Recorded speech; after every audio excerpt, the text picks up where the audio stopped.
stories from my family. I'm going to begin with Casey. Casey writes, some of my earliest and greatest memories of my Uncle Bud were in Chicago. I can remember going to visit Uncle Bud and Aunt Sarah in what Mom kept calling their big fun house. She was not wrong. I can remember going into the basement and just staring in awe of all the cool things he had down there. Bud had bookshelves full of awesome gadgets, games, puzzles, and interactive toys that would light up, change colors, and make noise.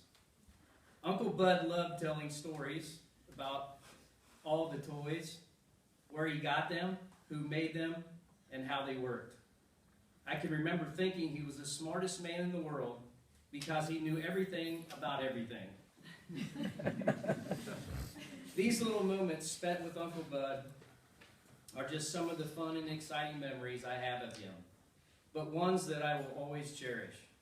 Then she has a little P.S. I will also never forget my first night spent in Chicago. I was petrified the entire night and wouldn't move from my bed until the sun came up. When it finally did, I sprinted into Mom and Dad's room and told them that a lion was living in my closet. Mom and Dad instantly cracked up and told me that it wasn't a lion, it was just Uncle Bud snoring. Uncle Bud will always be loved and cherished for the fun, passionate man that he was, and for being the loudest snorer in the world. Love always, Casey. Jesse?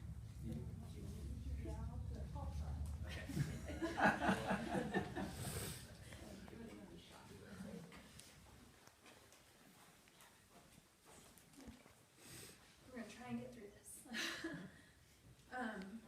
Growing up, I spent a lot of time down at Uncle Bud's. It was pretty much my second home.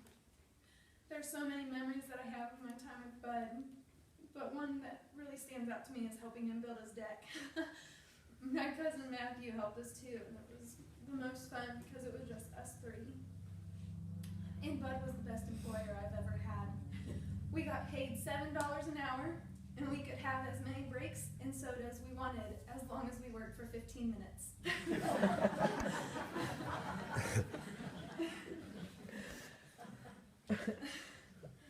Another one of my memories was planting a hibiscus plant in his backyard with him. I asked him after we were finished putting it in the ground how big the flowers would get, and he looked at me and smiled and just told me they would get as big as dinner plates. My eyes got super wide because I've never seen flowers as big as dinner plates. Mostly because the flowers that I was used to seeing were my mom's, and they looked like they were about to die or had reached that point. That year for my birthday, Bud came in carrying a huge round Tupperware container that he had covered the outside with newspaper. And I knew it was going to be a good one, so I saved that one for last. When I opened up the Tupperware container, it held the biggest dinner plate size flower I have ever seen. And he told me that that was the first flower that had bloomed on his plant that year. It has remained to this day one of my most special presents that I've ever received, and I will never forget. To me, that flower represented Bud. He was so thoughtful, and it made every one of us kids, and adults for that matter, feel loved, special, and accepted. Never once did you go up to Uncle Bud's house and feel unwelcome, and his door was always open, no matter what time of day or night. I'm going to miss him so much, and he will always be in my heart. When I remember him, it will always be happy and special memories that I will look back on. Good job, Jess.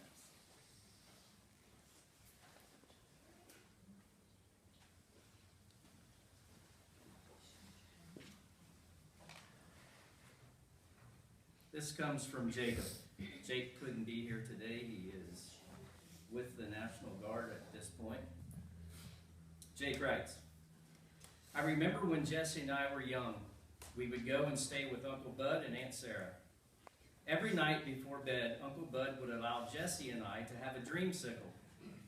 Little did he know we knew where he kept them and would go downstairs and sneak some.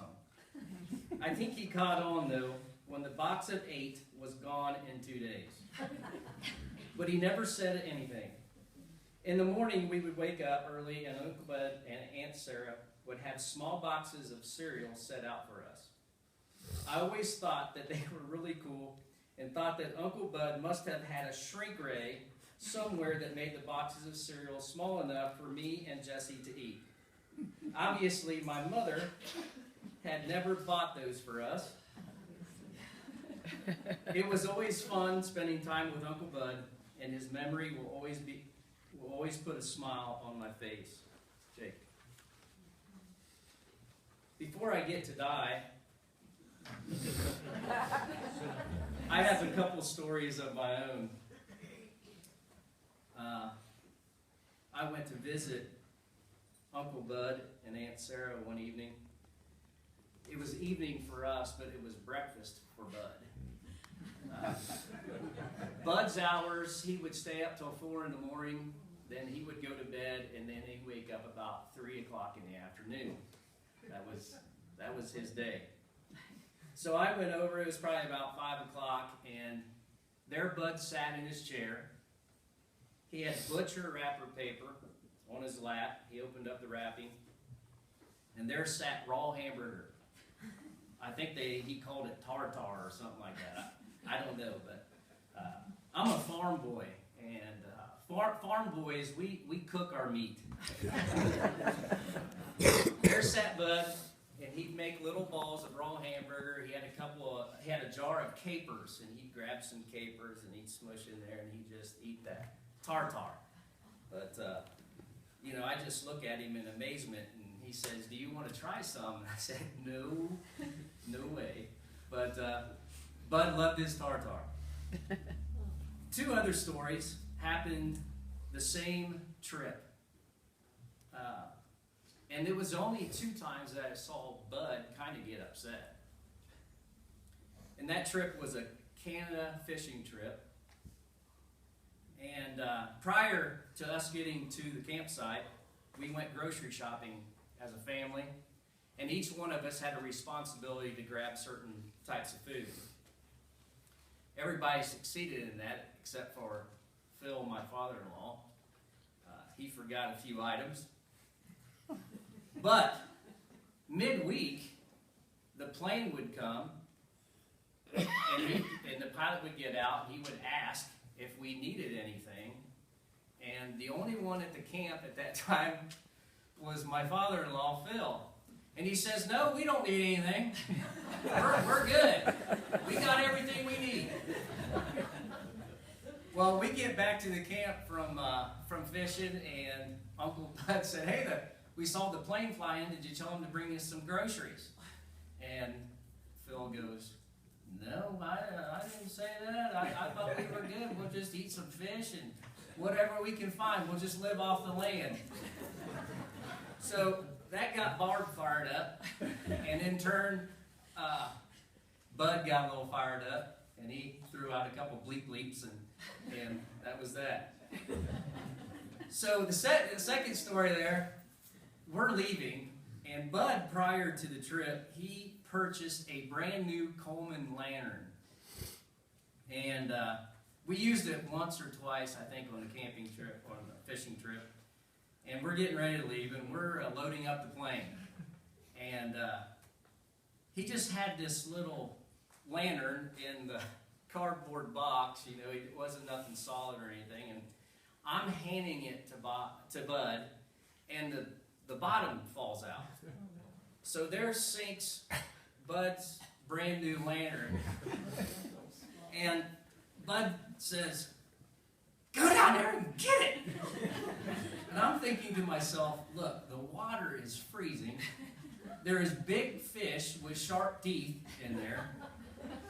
And the only thing I could tell Bud was, look, if you want that lantern, you go get it yourself. So I got a couple bleep bleeps on that trip as well. So anyway, that was our Uncle Bud. He was a fun-loving guy and just an awesome person to be around and be with. Next is Di. Di, you want to try this? I'll try it, don't leave.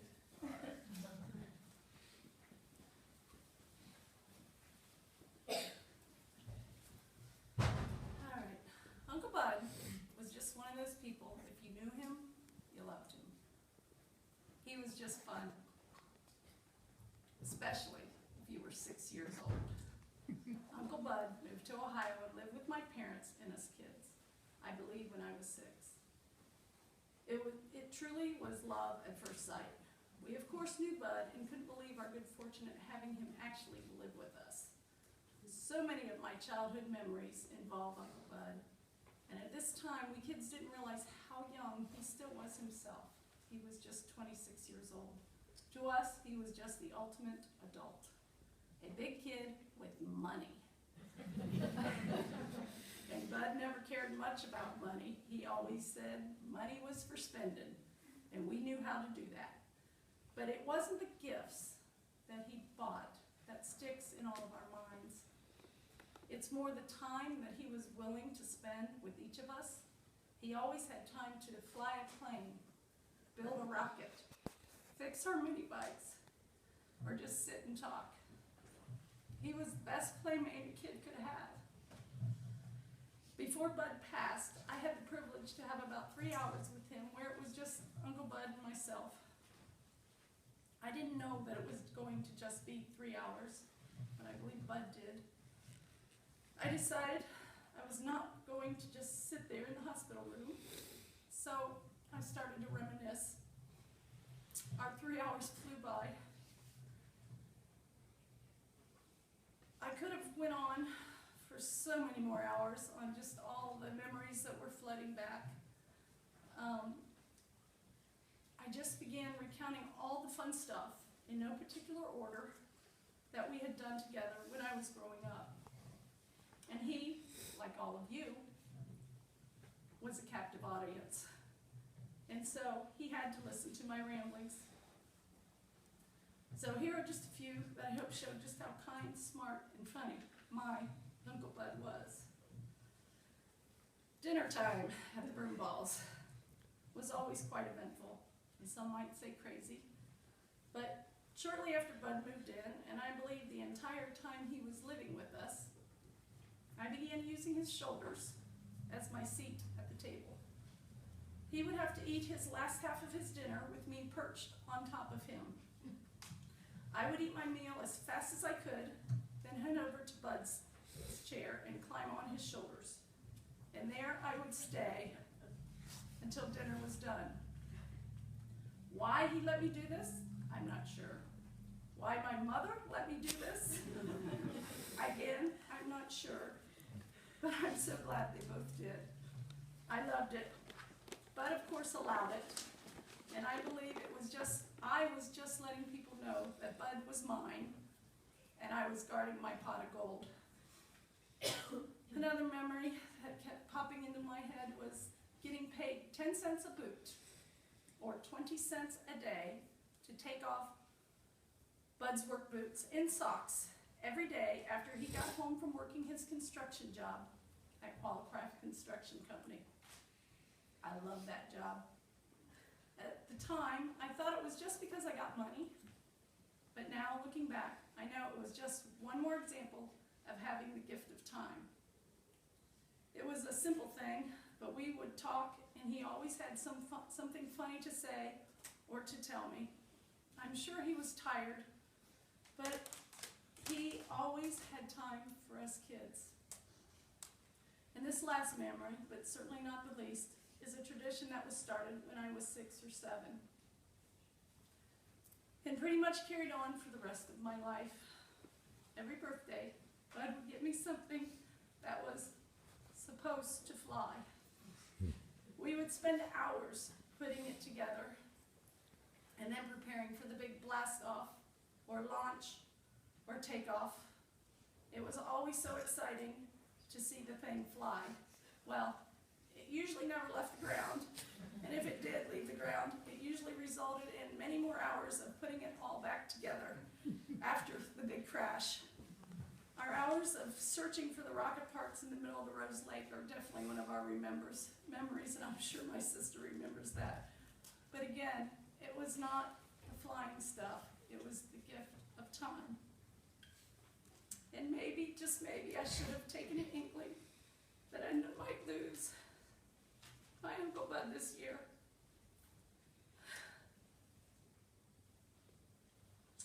When for my 53rd birthday, I again received my present.